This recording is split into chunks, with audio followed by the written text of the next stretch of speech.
안녕하세요, sam입니다. 지난 한 주도 어떻게 지나갔는지 모르게 후딱 지나갔네요. 구독자님들은 지난 한 주 동안 편안하게 잘 지내셨나요? 저는 오늘 태촌에 왔다가 태촌면 광동리 산 17에서 영민을 채우고 계신 조영무 장군의 묘를 살펴보러 왔습니다. 조영무 장군은 이성계 가문의 사비형이었는데요. 이성계 가문이 고려 말에 권력을 쟁취하는 과정에서 이방원의 명으로 조영규와 함께 선적교에서 폰 정몽주를 제거하고 조선을 건국하는 과정에서도 공을 세워 개국공신이 되었으며 제1차 왕자의 난 때 이방원을 도와서 정사공신 1등에 봉해졌고 제2차 왕자의 난 때도 이방원을 도와서 좌명공신 1등에 봉해졌는데요. 이런 일련의 사건을 살펴봤을 때 조영무 장군이 마음을 달리 먹었으면 조선의 역사가 달라질 수도 있었겠다 싶습니다. 관직은 우의정, 즉 정승의 반열에 올랐었고 호는 태촌이고 시호는 충무라고 합니다. 조영무 장군의 호인 태촌이 조영무 장군이 영면을 취하고 있는 이 지역의 지명이 된 사례라고 할 수 있습니다. 우선 조영무 장군의 묘지가 자리 잡고 있는 산줄기를 살펴보면 이 부분에서 서북쪽으로 갈라진 산줄기가 올망졸망한 산봉우리들을 세우면서 뻗어나가다가 우뚝 솟은 금성체의 삼태기산을 세우고 이 삼태기산에서 동쪽으로 갈라진 산줄기가 약 140m 정도 뻗어내린 곳에 묘지가 자리 잡고 있고 조영무 장군의 묘지가 자리 잡고 있는 곳을 중심으로 좌측으로 뻗어내린 산줄기와 우측과 앞으로 뻗어내린 산줄기들이 어우러져서 혈이 맺힐 수 있는 내부적인 요건, 즉 보국을 이룬 것을 알 수 있습니다. 그리고 묘지 주변으로 흐르는 물은 내룡의 우측 골짜기와 우측 내룡의 분기점에서 흘러온 물이 합수를 이뤄서 좌측으로 빠져나가는 수세를 이루고 있습니다. 위성사진에 나타나 있는 이런 형상을 살펴보면 묘지 좌측으로 뻗은 산줄기는 가깝고 길고 묘지가 있는 지형보다 높고 강한 것을 알 수가 있고 그에 비해서 우측으로 뻗은 산줄기는 멀고 짧고 묘지가 있는 지형보다 낮으며 나약한 것을 알 수가 있는데요. 즉 가깝고 길고 강한 좌측 산줄기 쪽으로 묘지가 치우쳐 있는 것을 알 수 있습니다. 풍수서에는 자리를 정하는 여러 정열법이 기술되어 있는데요. 그 중에서도 조영무 장군의 묘는 요감 정열법을 사용한 것으로 보입니다.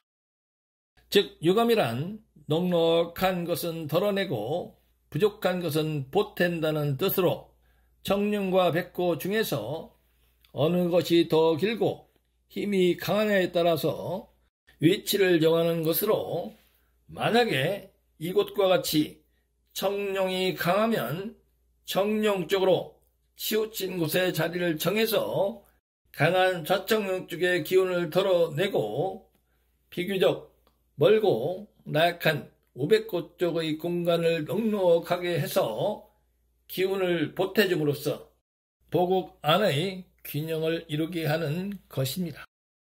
즉 이곳의 지형은 가깝고 길고 강한 좌청룡이 묘지가 있는 곳을 포근하게 감싸 묘지로 뻗어내리는 산줄기가 내포하고 있는 생기가 앞으로 흐르는 물을 따라서 설기가 되지 않게 보호하는 역할을 하며 또한 낮은 곳에서 개천을 따라 불어오는 바람을 막아서 역시 산줄기가 내포하고 있는 생기가 흩어지지 않게 보호하는 역할을 합니다.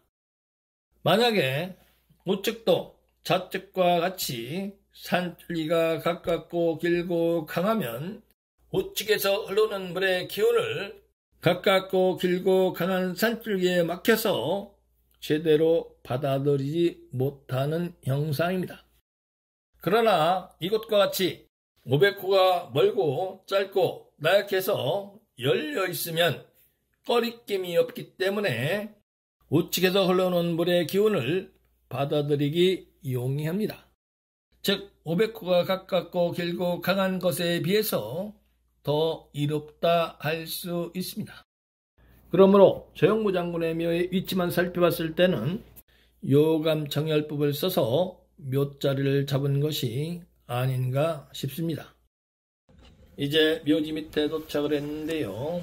저 위에 묘지가 있는 것 같은데 경사가 아주 심하네요. 아이고야.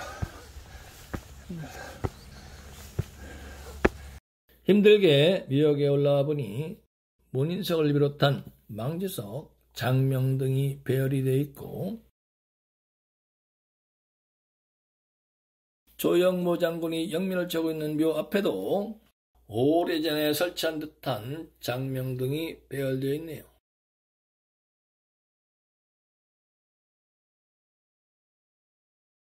그리고 조선 초기 묘지 조성의 방식답게 밑에 방자형으로 기단석을 2단으로 쌓고 그 위에 흙을 쌓아올려서 봉분을 지었습니다. 봉분 앞에는 향도석과 상석을 배치하고 그 뒤편과 좌우측은 곡장을 둘렀습니다. 그리고 비석에는 대광복 숭국대부, 의정부 영의정, 한산부원군, 증, 시, 충무공, 한양조공, 영무지묘, 배, 증, 정경부인, 신천김씨, 배, 정경부인, 재령강씨, 동공이라 되어 있네요.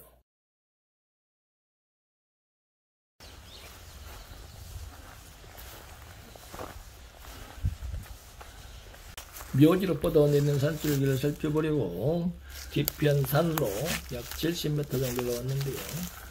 저 이쪽에서 경사를 이루면서 뻗어내리는 산줄기 등성의 분이 넓고 두툼합니다.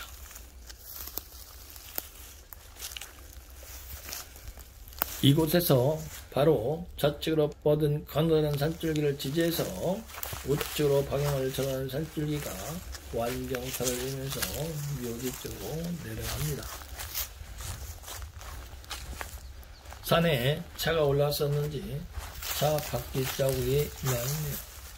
완만해지는 듯 하다가 다시 경사를 이루면서 내려가는 영상입니다.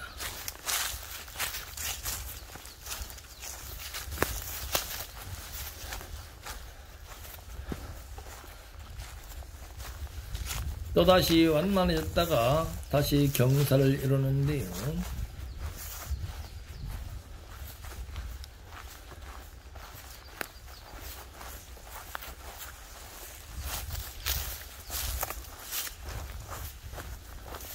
지금까지 산줄기 등선을 타고 내려오면서 살펴본 바와 같이 묘지로 뻗어내리는 산줄기 등선의 부분을 넓고 두툼한 것이 하나만 충분히 혀를 낼 수 있는 역량을 내포한 아주 좋은 산줄기라고 할 수 있습니다.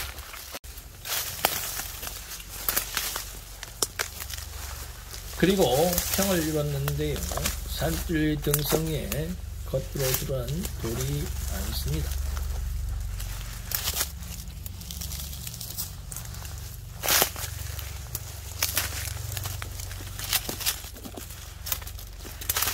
묘지 뒤편에서 살짝 고개를 저어두는 영상입니다. 즉 조금 전에 돌이 겉으로 들어와 있었던 곳은 겹인처였었네요.